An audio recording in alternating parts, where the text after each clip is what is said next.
Isang araw sa karinderya.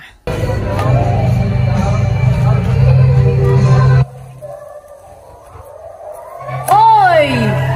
Ate naman eh! Huwag kang mangunglangot sa harap ng customer. Baka mawala ng gana. Nakatalikod naman ako eh! Miss, anong oras na ba?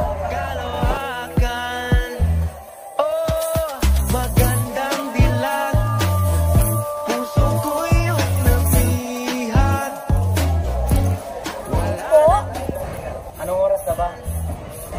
Oras na ba? Sa gilid ng daan ay nakatagpo ni Aya si Chad na malungkot at nakasimangot sa kadahilan ng hindi pagsipot ng kanyang date na si Lori.